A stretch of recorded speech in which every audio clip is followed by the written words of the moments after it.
बच्चों, अभी तक हमने प्रकाश परावर्तन तथा अपवर्तन में जो नोट्स दिए थे उसी क्रम को आगे बढ़ाते हुए ये आपकी अगली हेडिंग है गोली दर्पण की वक्रता, त्रिज्या एवं फोकस दूरी में संबंध। ठीक है, सबसे पहले क्या गोली दर्पण के लिए वक्रता, त्रिज्या, फोकस दूरी के क्या होती है? दुगने के बराबर होती है। क्या होती है? दुगने के बराबर होती है। अब वक्रता त्रिज्या को हम किससे प्रदर्शित करते हैं? वक्रता त्रिज्या को हम किससे प्रदर्शित करते हैं?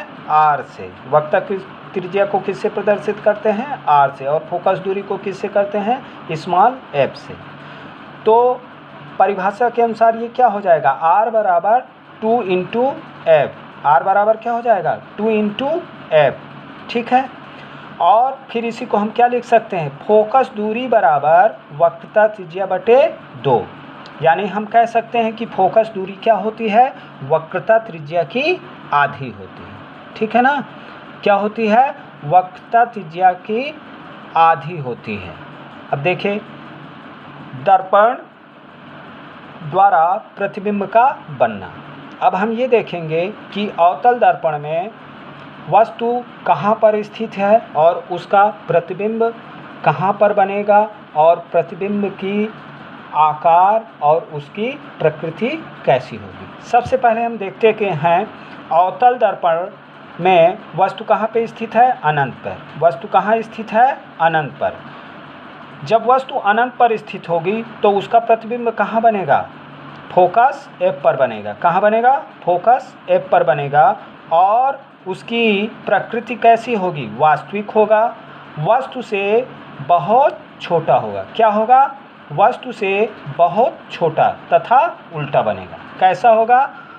वास्तविक होगा, वस्तु से बहुत छोटा तथा उल्टा। ठीक, अब जब वस्तु अवतल दर्पण में वस्तु कहाँ पे स्थित हो? वक्रता केंद्र व अनंत के बीच में। ठीक है ना? वस्तु कहाँ स्थित हो? वक्रता केंद्र व अनंत के बीच में। तो प्रतिबिंब कहाँ बनेगा?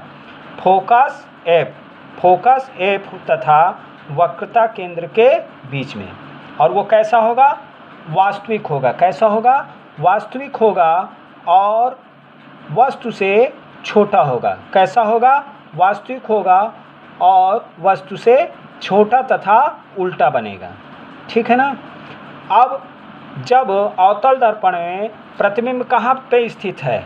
वक्रता केंद्र सी पर स्थित है। ठीक, प्रतिबिंब वस्तु कहाँ स्थित है? वक्रता केंद्र पर। तो इसका प्रतिबिंब कहाँ पे बनेगा? वक्रता केंद्र पर ही बनेगा। कहाँ बनेगा? वक्रता केंद्र पर ही बनेगा। और कैसा होगा वो? वास्तविक होगा। ठीक है, वास्तविक होगा और वस्तु के समान आकार, यानी वस्तु के जैसा जो वस्तु की आकार होगा उसी आकार का उसका क्या होगा? प्रतिबिंब भी होगा। और कैसा बनेगा? ये उल्टा बनेगा। कैसे बनेगा? उल्टा बनेगा। इसके बाद अवतल दर्पण में वक्रता केंद्र सी पर, वक्रता केंद्र सी तथा फोकस एफ के बीच में हो। ठीक, वस्तु कहाँ हो? वक्रता केंद्र और फोकस एफ के बीच में हो। ठीक, तो ये प्रतिबिंब कहाँ बनेगा? अनंत। कहाँ पे बनेगा? अनंत तथा वक्रता केंद्र के बीच में। प्रतिबिंब कहाँ बनेगा? अनंत तथा वक्रता केंद्र के बीच में। ठीक है ना? और ये प्रतिबिंब कैसा होगा? वास्तविक होगा। कैसा होगा? वास्तविक होगा, वस्तु से बड़ा तथा उल्टा होगा। ये प्रतिबिंब कैसा होगा? वास्तविक होगा, वस्तु से बड़ा तथा उल्टा होगा। ठीक है ना?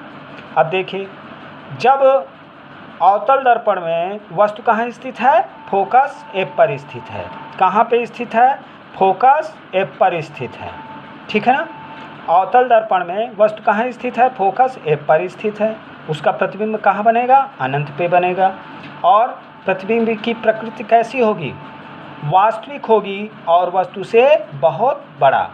कैसी होगी? वास्तविक होगी और वस्तु से बहुत बड़ा तथा उल्टा। ठीक है ना? कैसा होगा? वास्तविक होगा, वस्तु से बहुत बड़ा तथा उल्टा। ठीक है ना?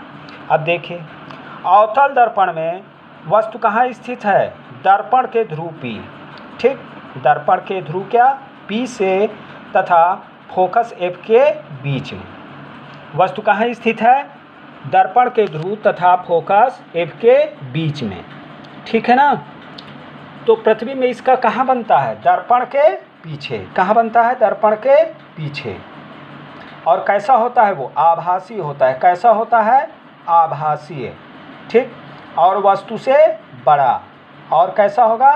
सीधा होगा, ठीक है ना। क्योंकि यहाँ प्रतिबिंब कैसा है? आभासी है, इसलिए वो कैसा हो जाएगा?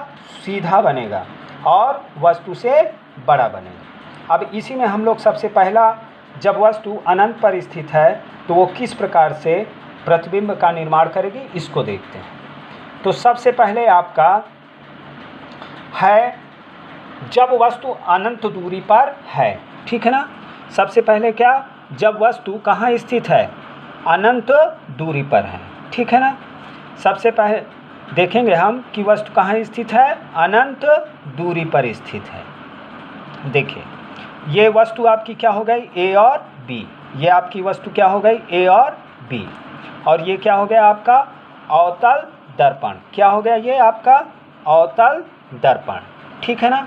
हम सबसे पहले क्या देख रहे हैं कि जब वस्तु अनंत दूरी पर स्थित है, वस्तु क्या है? ए और बी। ये कहाँ स्थित है? अनंत दूरी पर। किसके? गोली अवतल दर्पण से अनंत दूरी पर क्या है? वस्तु स्थित है। इससे दो प्रकाश किरणें जा रही हैं जो गोली दर्पण के परावर्तक तल से टकराती हैं। वस्तु के शीर्ष से आपतित होने वाली दो किरणें गोलीय दर्पण जो कैसा है? अवतल। क्या है? अवतल दर्पण, ठीक। इसके परावर्तक तल पे टकराती है पहली किरण।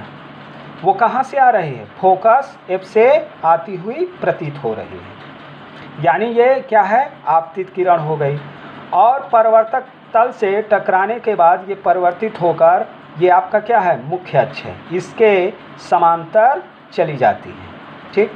दूसरी किरण परावर्तक तल से टकराने के पश्चात पुनः उसी दिशा में परावर्तित हो जाती है, जो कहाँ से जाती है? वक्रता केंद्र C से जाती है, ठीक। तो यहाँ पे वस्तु का प्रतिबिंब क्या निर्मित होता है? A डैश B डैश, ठीक। ये क्या है? वस्तु का प्रतिबिंब। वस्तु क्या है आपकी? A और B। इसका प्रतिबिंब क्या बना? A डैश B डैश बना। और ये प्रतिबिंब कहाँ पे स्थित है? ये प्रतिबिंब आपके फोकस F पर, ठीक। तो प्रतिबिंब की स्थिति क्या होगी? प्रतिबिंब कहाँ पे स्थित है? फोकस पर स्थित है। और प्रतिबिंब की प्रकृति क्या हुई? प्रतिबिंब आपका वास्तविक, प्रतिबिंब क्या बना? वास्तविक बना और वस्तु से बहुत छोटा। क्या बना है? वास्तविक वस्तु से बहुत छोटा। और कैसा है? उल्टा है। तो हमने ये देखा कि अवतल दर्पण में जब वस्तु अनंत दूरी पर स्थित है तो उसका प्रतिबिंब कहाँ स्थित होता है? फोकस F पर, ठीक। और वो कैसा होता है? वास्तविक होता है। कैसा होता है? वास्तविक होता है। और वस्तु से बहुत छोटा। कैसा होगा? वस्तु से बहुत छोटा और उल्टा, ठीक। अब इसके बाद अगले वीडियो में हम पढ़ेंगे कि जब अवतल दर्पण में वस्तु कहाँ पे स्थित हो? वक्रता केंद्र और अनंत के बीच। ये हेडिंग हम अगले वीडियो में अध्ययन करेंगे।